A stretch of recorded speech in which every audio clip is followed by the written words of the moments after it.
afternoon, WildEarth, and welcome to the Stony Point African Penguin Colony down here in the beautiful coastal village of Betty's Bay. It is a lovely grey day down here with the ocean nice and groomed with an offshore wind, and I am so excited to be back at Penguin Beach with all of you. Hi there, my name is Byron and I'm going to be your naturalist, and I'm joined behind the lens by my camera operator and good friend, Mr. Igor Potgieter.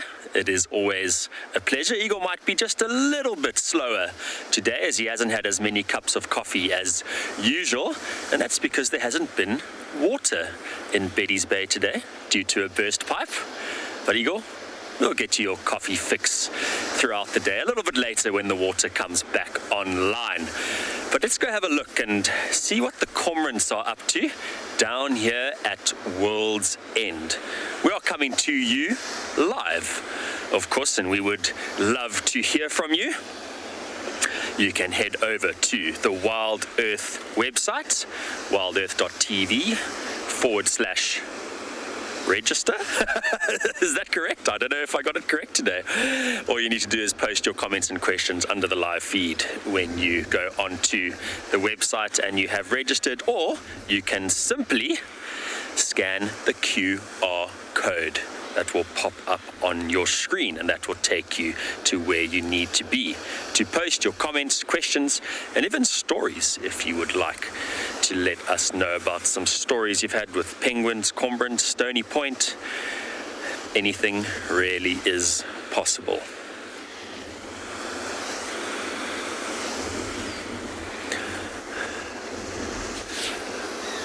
This really is my favorite time of year, despite it being cold. I do love overcast conditions. I do love a northwest wind. And I believe that is mainly because during winter throughout my life, I've been spending my time along the coast in the Western Cape, and this period always means good ocean conditions for diving and also surfing when the cold fronts hit. You can see it's a beautiful blanket of cloud over there, hanging quite low to the ocean. And I love seeing the ocean so flat and groomed like this. It really is beautiful.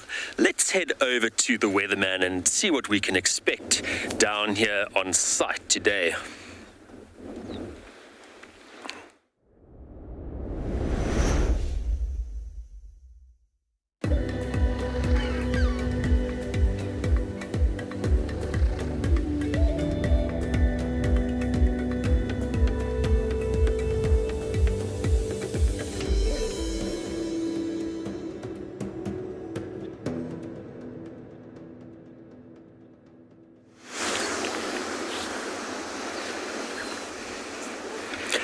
All right, thank you, Mr. Weatherman.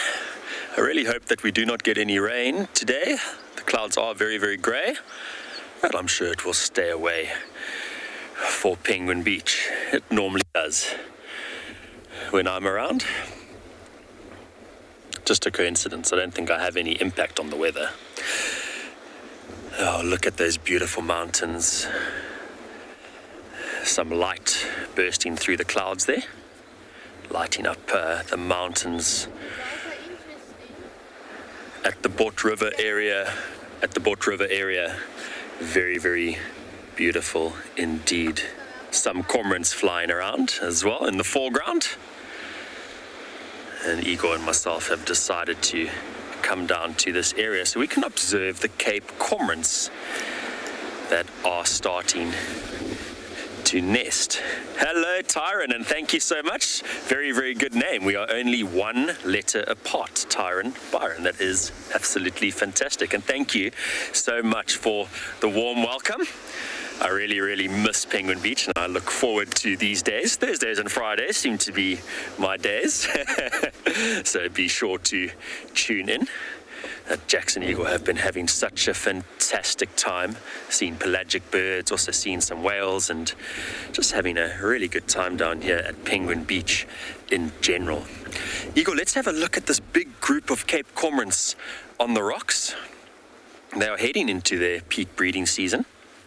Their peak breeding season starts in September, so they are a little bit early, but there are some males that are fighting for nesting space, and there are even some individuals that have already started to build nests. So we could be in for some interesting behavior. The males really do like to compete for nesting sites. So there will be some fighting that takes place between them.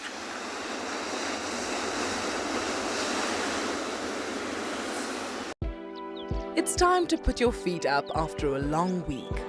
WildEarth invites you to unwind with a weekend at the Waterhole, our life source of the bush, home to so much joy and danger.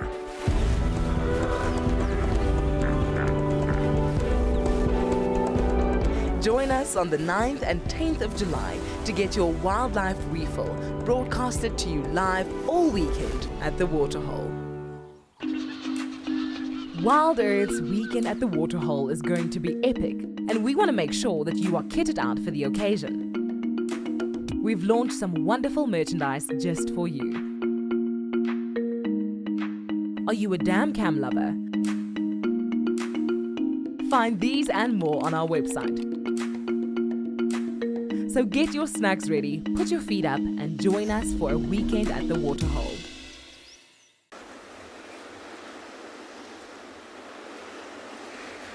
But fortunately, that individual was not in the direct line. Otherwise, it would have been sprayed white. And you can still see that it has beautiful black plumage at this stage. It didn't even notice because it is facing in a different direction. Igor, did you see that? Little bit of guano spray? You're looking in the opposite direction. You do have to be aware when you are on the rocks as a seabird living in a colony. There is every chance that you will get some guano deposited on you. Of course, cormorants as well as penguins do like guano deposits to nest on. Hello, Gavin, and welcome to the show, and thank you so much for your question. So these cormorants can absolutely swim. They are designed for the marine environment. Let's look at them very, very closely. You'll see, as we look at them closely, that individual decides it's having none of it. There is a nest down there, and it's picked up some nesting material. Just want to see what the individual does. It's flown away. So generally the male will collect all the nest material and bring it to a female that is waiting to build the nest. But let's get back to Gavin's question. Look at the bills. They are long and straight, and the head and neck are quite narrow, and the body definitely increases in width as you go from head down to tail. And that means that the design of this bird is streamlined, so it can really slice through water effectively. Its wings are relatively far back as well.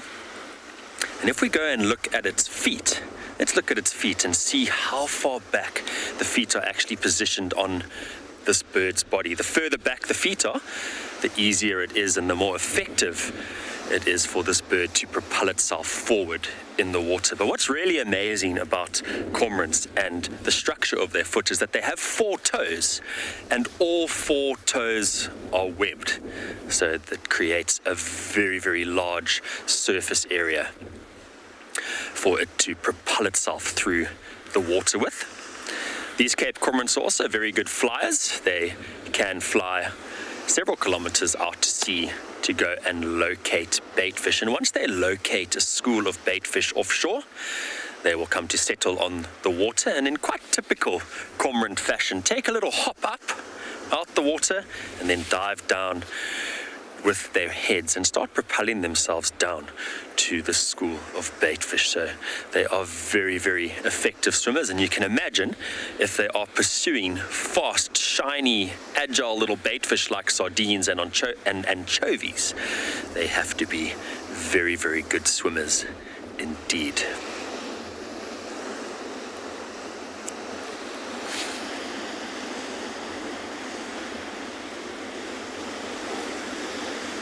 I got a question question from Robert, and I'm just going to ask the MC to repeat that question. I didn't quite get it. I know that it was something about rocks. There is quite a long delay, so we might have to wait a little bit for MC to respond. Let's see what D has to say for us. What did Robert ask?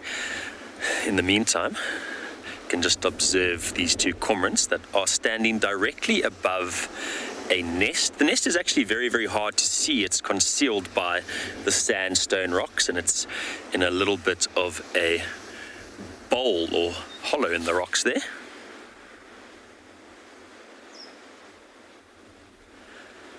You're quite right, Robert. The rocks are very, very tough indeed. These rocks are extremely hard. They've been compressed for millions of years, hundreds of millions of years, in fact. So are very, very rough and rugged and can be difficult to navigate. I've fallen on these rocks a couple of times, not right here at Stony Point, because I don't have access to the coastline here, but in the general area. And I bodyboard, so I normally have flippers on. I know what these birds have to go through. It's very difficult to navigate rocks with large feet like that, and especially when your legs are so far back on your body as well. If you would like to be a part of the team that shares the wildebeest migration in Kenya live on WildEarth, then we have some great news for you. There are a few places left to join our expeditions in August and September this year. You'll be staying in an exclusive tented camp with ensuite bedrooms nestled in the riverine woodlands of the Talek River. Head over to our website to book your bucket list experience today. WildEarth Expeditions. Travel with purpose. So it's the weekend, and what better way to spend a day than sat near one of these wonderful waterholes? So get yourself some snacks and a hat and come and join us for the weekend at a watering hole. So for the days the 9th and the 10th of July, our teams here at WildEarth from across Southern Africa are going to be spending quality time at a number of waterholes. We will see you there. See you there.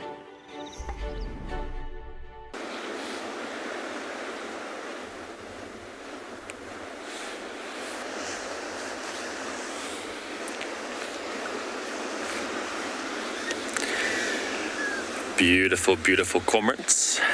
Very beautiful birds. Plain black, but the eyes and the throat patch are absolutely stunning, especially during this time of year when they try to attract a mate.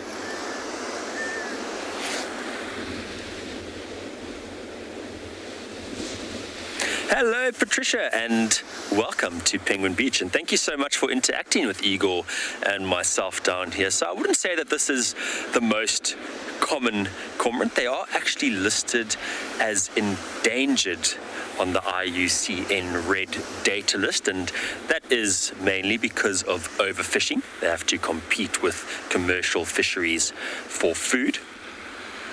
They are near endemics to Southern Africa.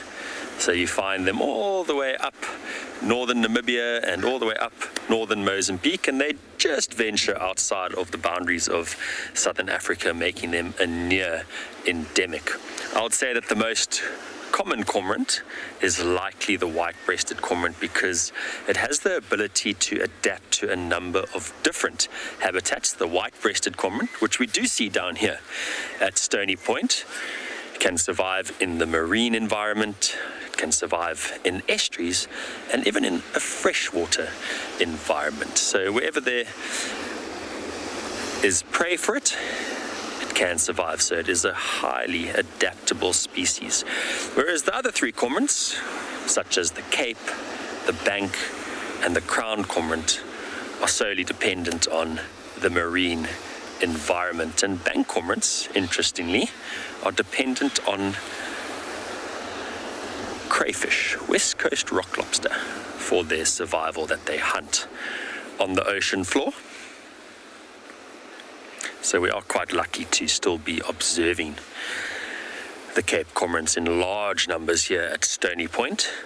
Many, many years ago, fishermen actually used to talk about the days when they were out fishing far offshore and the sky turned black with Cape Cormorants. It still happens today to a certain extent, but the sheer numbers are not as great. We want to make it even easier for you to interact with our guides whilst watching WildEarth. When you see a QR code like this pop up on your screen, then open your phone camera, point it at the code, and you will be taken directly to our question page.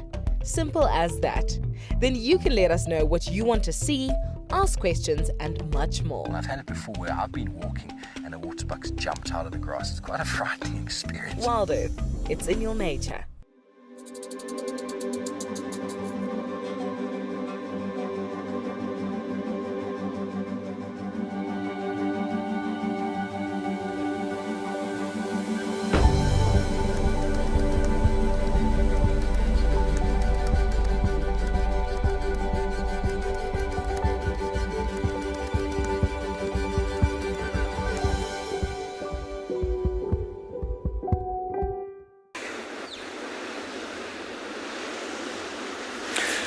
And because the bill of a cormorant is so awkward to preen with, especially around the neck and facial region, you'll often observe them scratching. Igor, have you seen cormorants scratch today?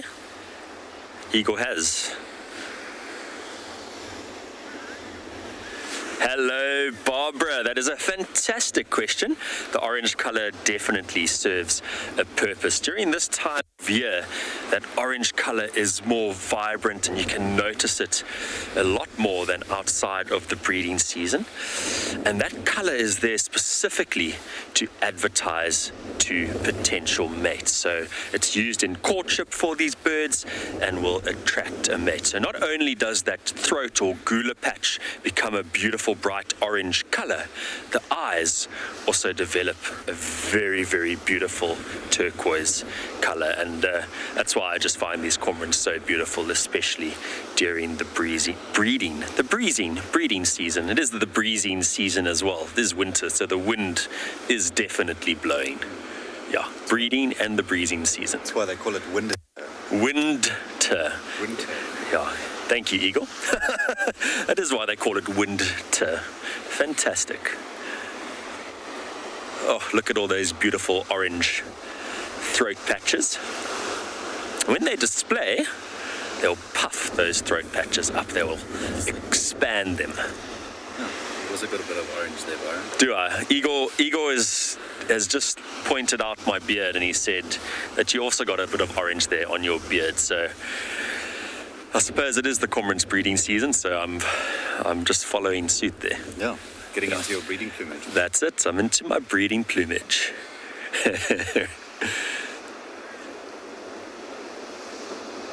I really want to see one of them scratch. No scratching taking place currently. Some yawning, opening the bill nice and wide. There are some waves crashing into the rocks behind the cormorants, and that makes Igor and myself quite excited. We are going to go for a surf later this afternoon, just before sunset. Hello, Susan. So that's a very interesting question. In this region, I haven't seen too many colourful birds around Stony Point. You'll notice that the majority of the birds here have black feathers, or feathers that are black and white, and there's a simple reason for that. It's because pigment melanin is very, very hardy and protects the feather. It's actually a natural form of sunscreen as well. So generally not too many brightly colored birds down here by the coast. There are, however, a lot of aloes that are behind us down here at World's End, and I do expect to see a variety of different sunbird species that are very beautiful. The males have lovely iridescence, but it's been fairly inactive down here. I would expect to see the malachite sunbird and the southern double-collared sunbird around these parts.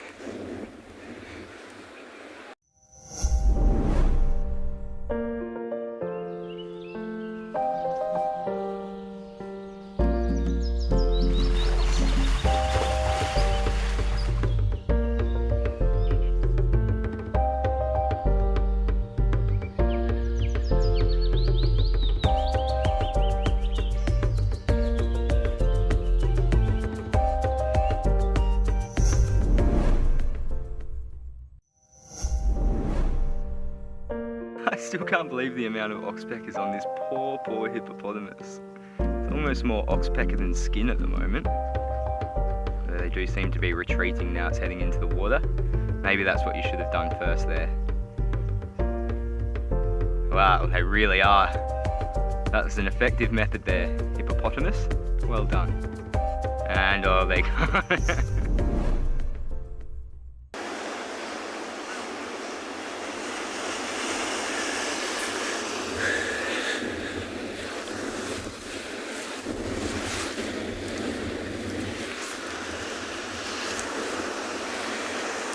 And the Hartlib's gull has gone.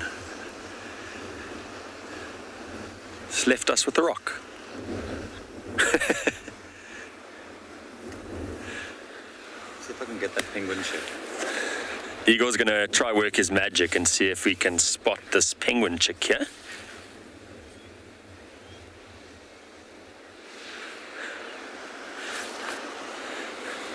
Here we go. Has Igor worked some magic and found us a beautiful penguin chick? He has indeed. There's the adult in front and the little baby blue. They are called that at this stage when they were about 2 to 3 months old, with its lovely blue plumage, is hiding in the rocks.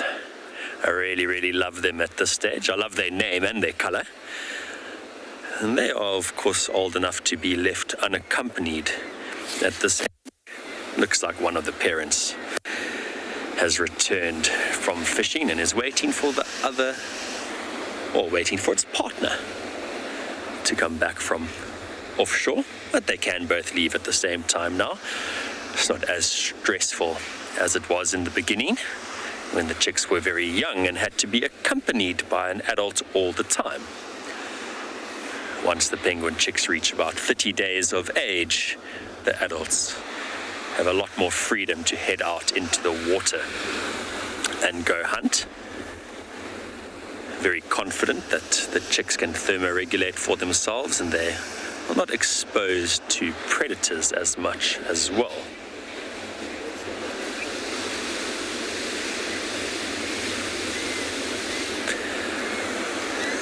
Hello, Mandy. That is a very good question. So penguins do hunt using their sight, but visibility differs in the ocean according to water depth and various weather conditions experienced, and penguins can travel up to 100 kilometers offshore at times in search of food. Not ideal because they don't really want to travel that far. Ideally, they want to stay within 4 kilometers of the coastline.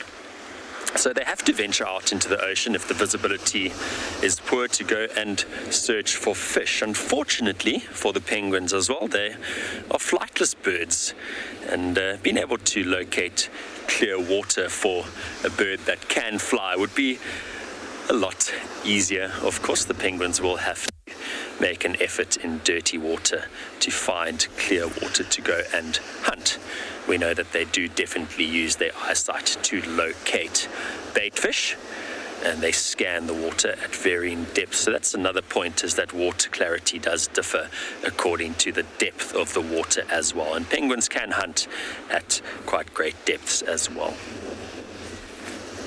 Igor's just nodding his head looking at me. This individual, since I looked at the monitor, hasn't moved. No. No.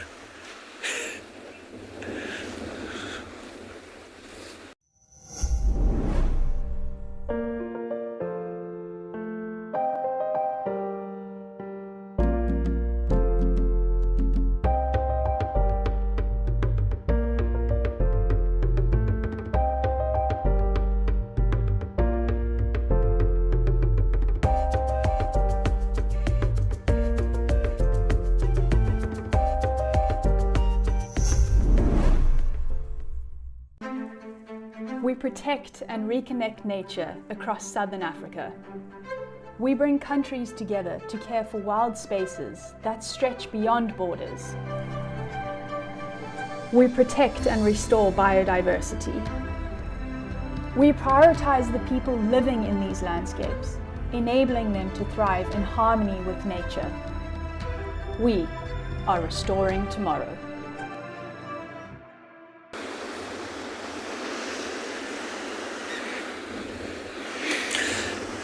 And also think penguins stress during summer when there are very, very high temperatures and not a sufficient enough breeze coming off the ocean to cool them down. That is very stressful for them as well when we observe them in direct sunlight, panting, and the bare patch above their skin is bright pink. They look very, very stressed out during those times.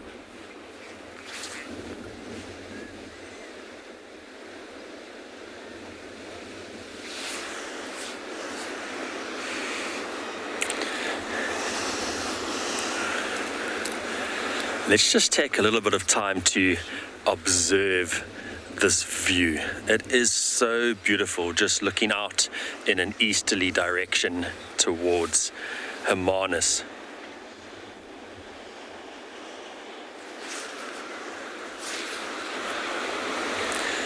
Absolutely beautiful.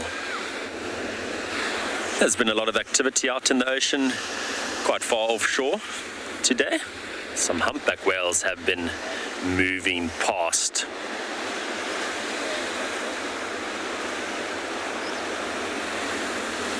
I really just love those mountains so much.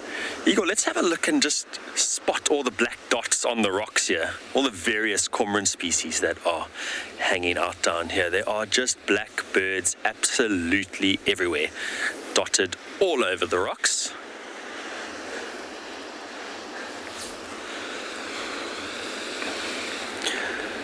You can really see why that area, that specific area, is known as Cormorant Cove.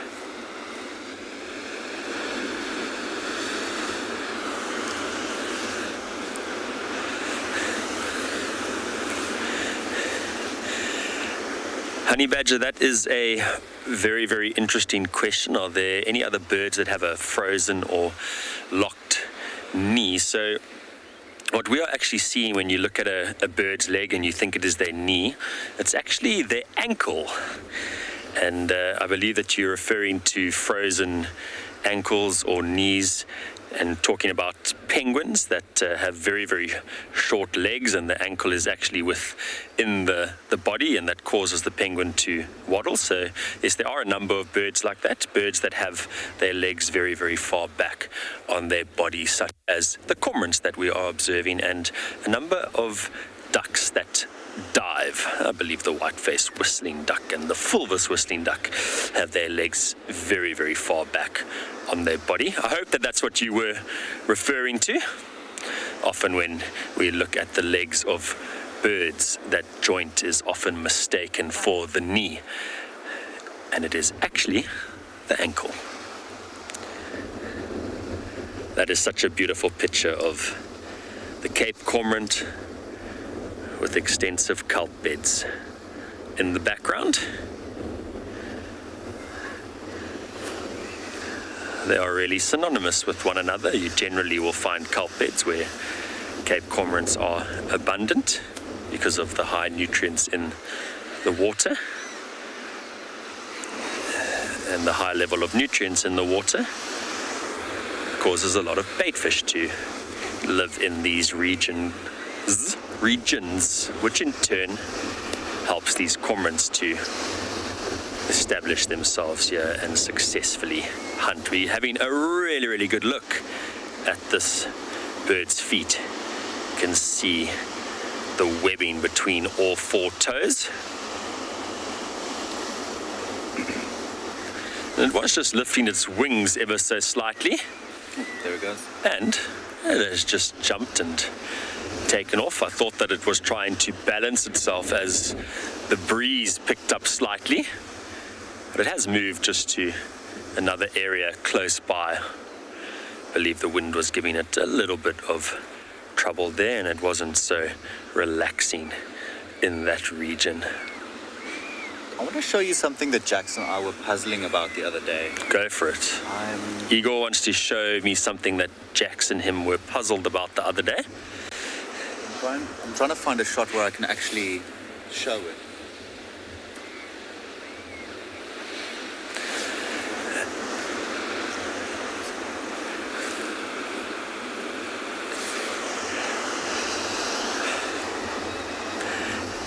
Hello, Victor, and welcome to the show. Victor, I believe that you want to know if the Dassies ever fight with birds. We haven't seen too many interactions between Dassies and the coastal birds down here. They generally keep their distance from one another.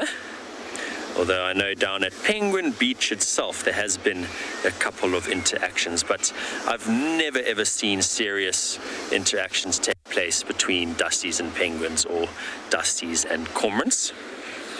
And on both the mainland colonies here in South Africa, Dassies, penguins and cormorants live in very close proximity to one another, down here at Stony Point and down at Boulders Beach as well. Dassies are generally quite lazy, so they like to hang out close to their rocky little lair with vegetation close by. And of course, I mean, they might compete for space from time to time, but you'll notice that the birds, like the cormorants and the penguins, prefer hanging out on the bare rocks, which doesn't provide any food for the Dassies. It does, however, provide them with shelter. Very cute. Very, very cute animals. Dassies really do not like the cold. I always feel sorry for them. On cold days, it is the middle of the day now, and likely to be the warmest period, and that's why the Dassies are out. In the cold, Dassies sleep late and go to bed early and are active around the midday period, similar to my friend Igor. If you would like to be a part of the team that shares the wildebeest migration in Kenya live on WildEarth, then we have some great news for you. There are a few places left to join our expeditions in August and September this year. You'll be staying in an exclusive tented camp with ensuite bedrooms nestled in the riverine woodlands of the Talek River. Head over to our website to book your bucket list experience today. WildEarth Expeditions. Travel with purpose. Here at WildEarth, we promised great monthly prizes for our explorers, and this month is no exception. If you join our club before the 10th of July, then you stand a chance to win a fabulous Safari Guide online course brought to you by Bushwise Field Guides. They specialize in accredited Safari Guide training with courses tailored for the African safari lodge industry. Sign up to be a WildEarth explorer today and don't miss out on this life-changing opportunity.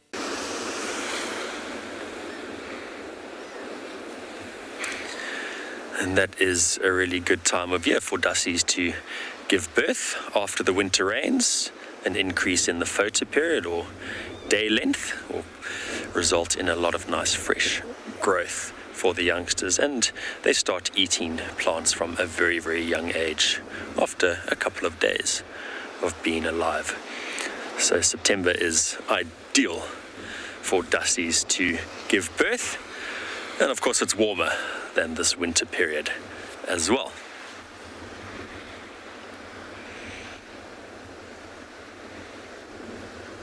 It always remind me of my hamsters, or actually more my guinea pigs that I used to have.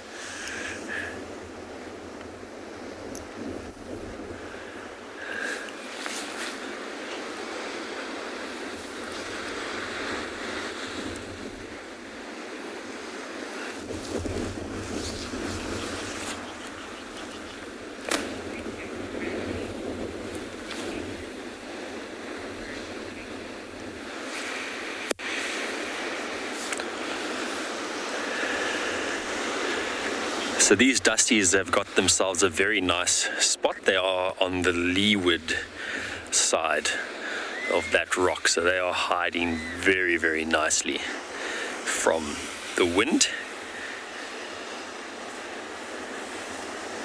Francine, welcome to the show.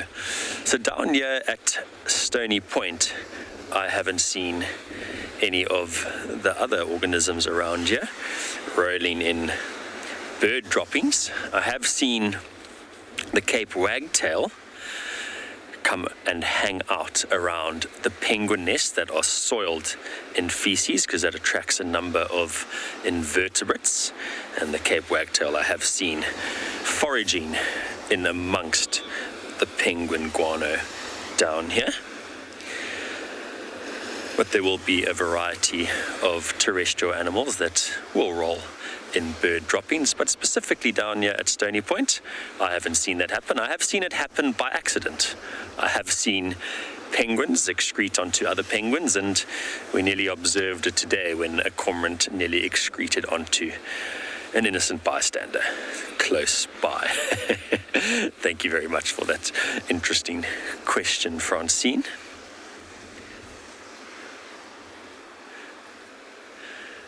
Igor, let's have a look at these two adult African penguins that are hanging out here amongst these flat rocks here.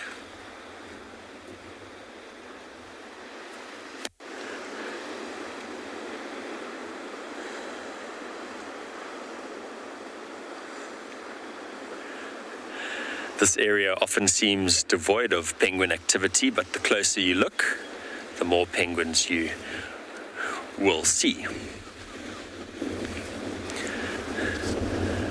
They are scattered all over the rocks in this region amongst the cormorants.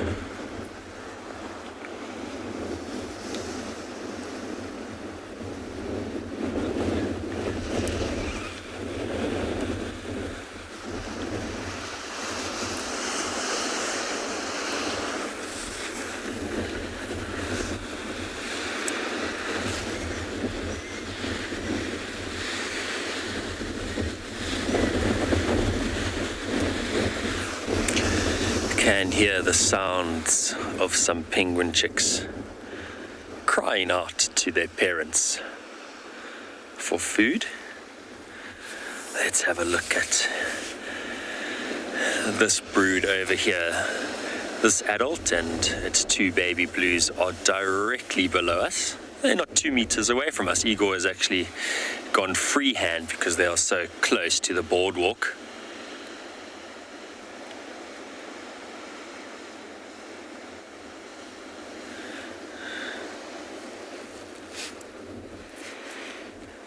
And look how cold these little baby blues are. They are really cuddling up against their parent and using this lovely coastal vegetation that grows like a mat as protection from the wind. They look like they have little manes at this stage. They still have the down feathers around the neck and head, and they are just blowing so nicely in the wind.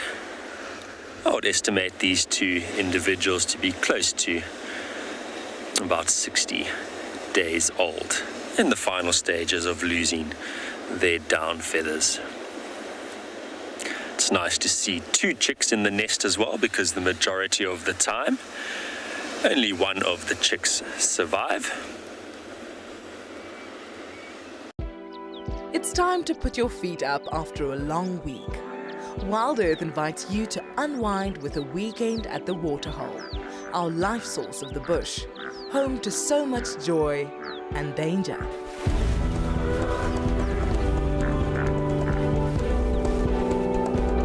Join us on the 9th and 10th of July to get your wildlife refill broadcasted to you live all weekend at the Waterhole.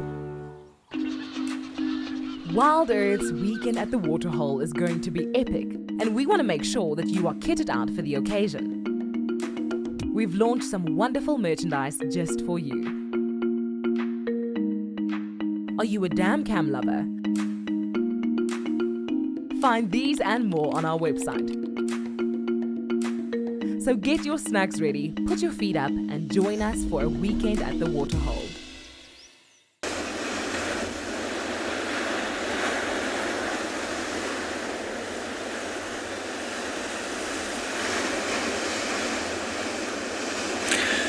But current situation is that they are still being looked after very well by their parents, so no immediate worries. They're not thinking too much of the future. Doesn't look like it. Rather just taking this time to relax. And they're curled up into such a tight little ball there. Really trying to keep warm on this cold winter's day.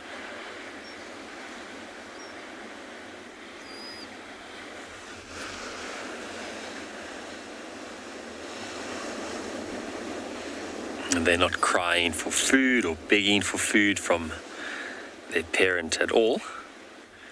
And they look to be in very, very good condition. Moonbeam Smith, welcome back to the show. And Moonbeam Smith has asked, how do they measure a penguin's eyesight? So I don't know the exact answer to that question, but I'm pretty certain that a little bit of research done by myself and Igor tonight can answer that question for you tomorrow. Moonbeam Smith. And while we are on the topic of unanswered questions, Jax did hand over a couple of unanswered questions from me. Well, not from me, from her to me. From yesterday. A little bit tongue-tied there. Arctic Circle, I'm not surprised to see that name.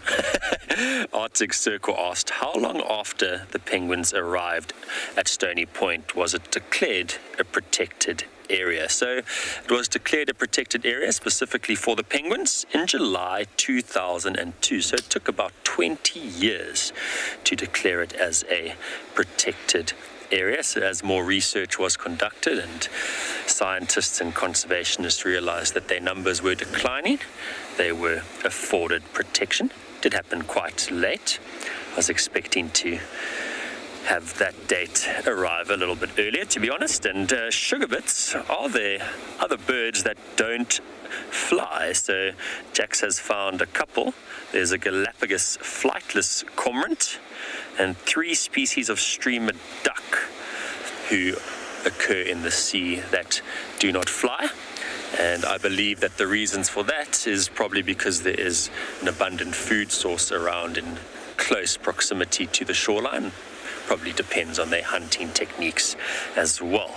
So thanks, Jax, for answering those questions and handing them over to me. And thank you to Arctic Circle and Sugarbits for posting such nice questions to us down here at Penguin Beach. So Igor and I will be on a mission tonight looking for Moonbeam Smith's answer to that very, very good question.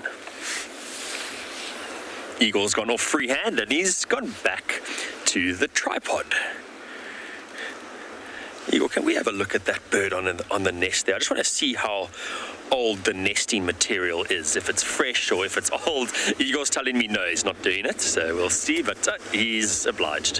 Thanks, Igor, for being such a team player.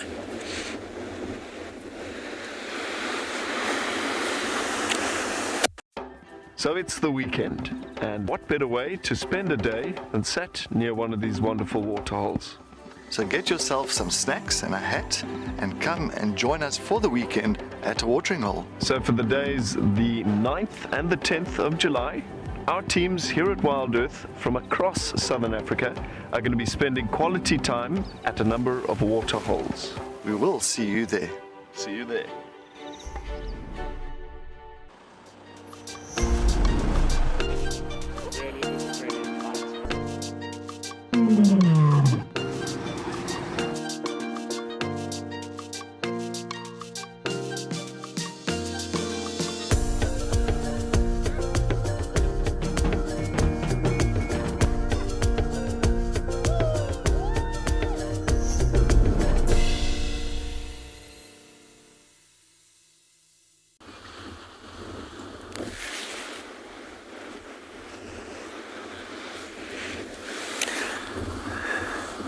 It's quite difficult to determine the sex of cormorants. The males are slightly bigger in all the cormorant species.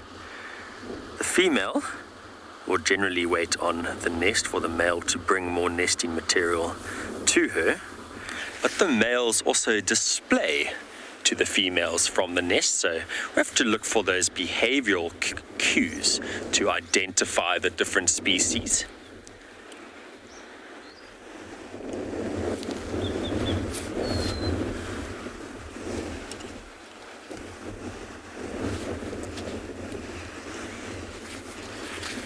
So Byron, what do they do in the display?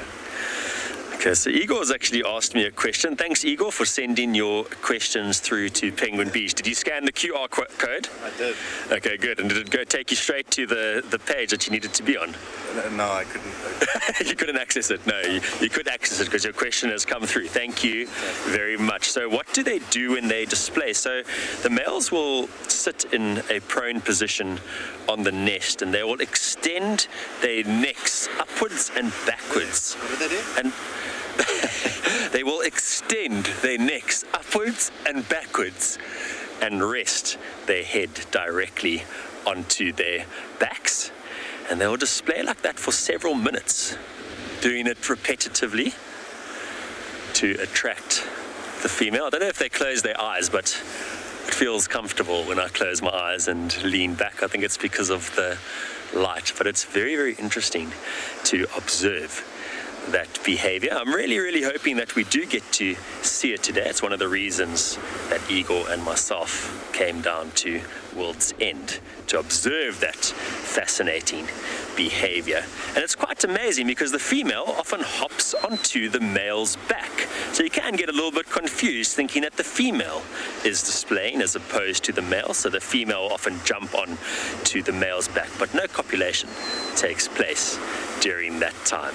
So very interesting, very cool display to observe as well. Quite similar to the white-breasted cormorants, except the white-breasted cormorants flap their wings while they perform that courtship display.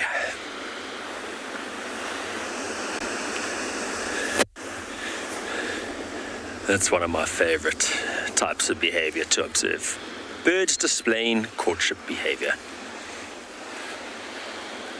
Daisy May, hello, and welcome to the show. Thank you for joining us on this rather chilly afternoon down here in Betty's Bay. But as long as the rain is not falling, we are all happy campers down here. So Daisy May would like to know if the cormorants ever fight over nests. So they definitely fight over nesting space. So the males during this time of year will be competing with one another, and what they do is they often extend their tail out on the rocks and spread their wings, and then they do a little bit of bill grappling to try and determine who is the dominant of the two, or who is more dominant.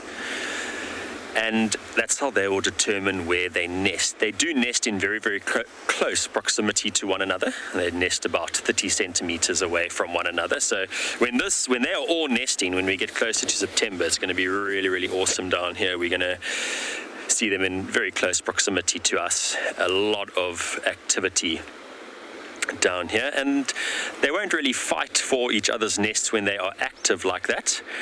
But if they pop into each other's personal bubble, there will definitely be an extension of the neck, and they will try and bite each other with their bills. Even the chicks, the cormorant chicks, when they get old enough, are known to be quite aggressive around the nests and defend it very actively. We did observe that behavior when the white-breasted cormorants were nesting earlier this year down at Cormorant Cove. WildEarth have really inspired me to return to South Africa after having followed so many beautiful characters. This Ticket to Dream has given me a great opportunity to meet the WildEarth team, which I thank. They're all amazing. I love all of the characters, but I do have a particular passion for leopards. It's a dream, and as I said before, I just keep on pinching myself. Am I really here? If you would like to be a part of the team that shares the wildebeest migration in Kenya live on WildEarth, then we have some great news for you. There are a few places left to join our expeditions in August and September this year. You'll be staying in an exclusive tented camp with ensuite bedrooms nestled in the riverine woodlands of the Talek River. Head over to our website to book your bucket list experience today. WildEarth Expeditions. Travel with purpose. So you took that cormorant back to Sandcob, and what happened after that? Well, then Gavin took it in and he said that he will nurse it back to health and then release it back into the wild. Although I haven't had a status update, so it's a good thing that I remember. I'll go and ask him again. Okay. But during the capture process, I told the cormorant, listen, just relax, we're trying to help you. But then it didn't, I don't think it quite understood my intentions. It doesn't speak human. No, it doesn't. So it tried to defend itself and give me a little bit of a nip on the hand. Okay, did it draw blood? It didn't, no. It didn't, okay. Interesting. Yeah.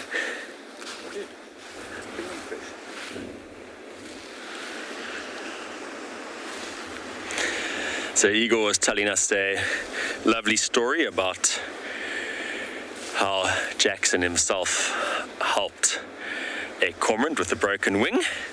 He captured the cormorant and took it to Gavin, who's the penguin ranger down here at Penguin Beach, and that bird has gone to the penguin hospital, and Igor says he's going to ask Gavin for a status update. So that is very, very cool. Bitten for a good cause, Igor, I must say. Well done. Thanks for putting your body on the line for the endangered seabirds that occur down here. Igor has just found such a great little group of baby blue penguins in a crèche. How cool is that? There are 1, 2, 3, 4, and 5. Baby 6, Igor's saying. I obviously can't count, or maybe I don't see the 6th one, but there are 6 penguin chicks, baby blues, that are all hanging out together. So they have been dropped off at crèche by their parents. There's no one looking after them at crèche, though. No, there is. Just move a little bit this way. I think I don't know if you can see it all. I'm going to duck under the camera. No, it's cool. Did you see me? No, I didn't. Okay, cool. Okay. So check this. 1, 2, 3, 4, 5. Where did you see the 6th one? Has it gone into a burrow? No, I'm looking at the one behind us. Oh, you're looking there. Okay. So there's one adult looking after one baby blue, and then there's 5 baby blues that are hanging out unsupervised at the back. So at this time, they are not too susceptible to predators unless a Cape leopard decides it's going to walk down here and have an easy meal, which is a very, very rare occurrence, that the adults are able to leave these baby blues at this stage to fend for themselves. They're still dependent on the adults to provision them with food, however, so they will be waiting patiently for them to return. But that's very cool. That's actually the largest crèche that I have seen this breeding season. So thank you. Igor's also saying it's the largest crèche that he has seen, something that I really, really enjoy seeing. Cute baby blues. I would say all huddled and playing nice together, but we did just see some conflict taking place between them, which is common amongst penguin chick siblings, as well as unrelated penguins as well. Let's watch this crèche for a while and just see what unfolds. You never know what is going to happen.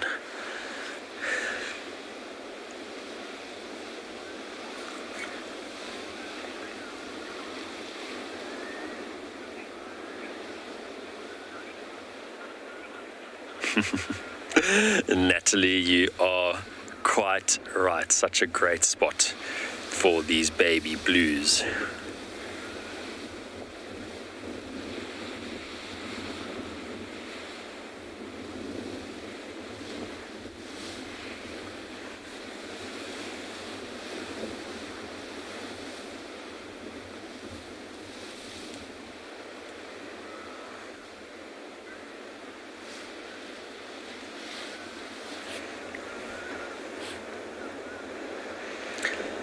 This is a nice time to be a penguin. Great weather for them. The last time I was down here, it was quite sunny, and a lot of them were hiding from the sun.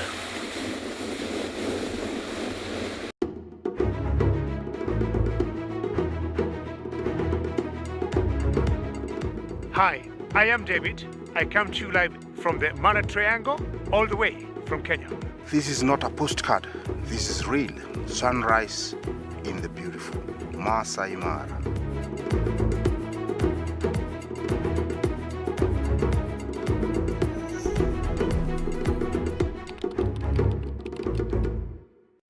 Here on WildEarth, we love it when you interact with our guides while they are live. In order to do this, you must head over to wildearth.tv/questions and submit your questions, comments, and suggestions. Simple as that. And to make it even simpler, from time to time, you will see a QR code on your screen. Open your camera phone and scan this code, and it will take you straight to where you need to be. We look forward to answering your questions on this channel.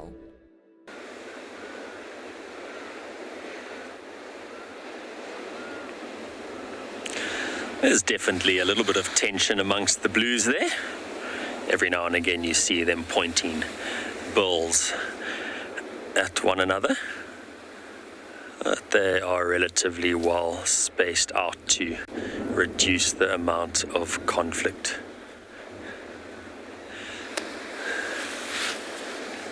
You can see the beautiful aloes in the background that we were talking about earlier when we were asked a question about colourful birds down on the coast. So there are various species of sunbird that would be attracted to those orange flowers. I'm sure that one day we're going to see a malachite sunbird or a southern double-collared sunbird in this region. We just have to be very patient. They're very small birds and only weigh a couple of grams, so very, very tricky to spot if you're not constantly looking for them. Is that waterfall going? Yeah, let's have a look at the waterfall. Eagle's going to see if we can get a view of one of the waterfalls here. No promise.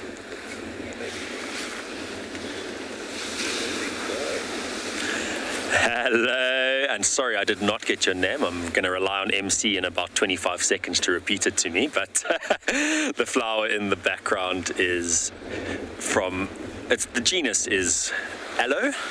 I do not know the species name of that aloe. I can have a look and try get back to you tomorrow, but the genus is definitely the aloe genus. Very, very beautiful plants. I've actually got some in my garden. I'm quite upset that I don't know the exact species name. I believe it was Lexus. I'm so sorry if it's not. Then you're gonna have to get a new WildEarth name and and use that name from now on. Texas tweed. I was so far off. I can't believe it. But there we go. At least we got your name right in the end of the day. Just in Byron's defense, he's not that hard hearing. The radio comms have been a little bit unstable with the signal today, so I have been getting broken comms. It's not your ears. Igor's just defending my ears. We are in a remote location, so it can be tricky to hear at times.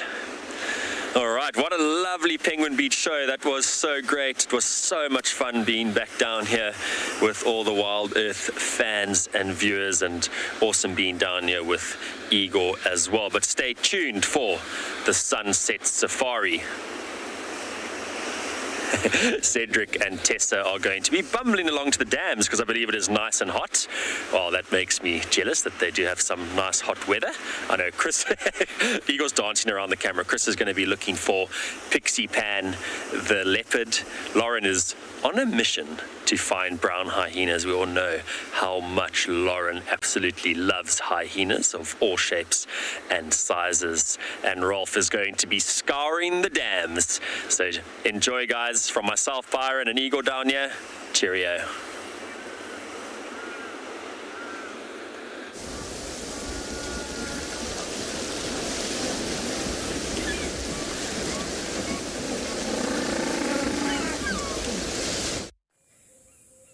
This program features live coverage of an African safari and may include animal kills and carcasses. Viewer discretion is advised.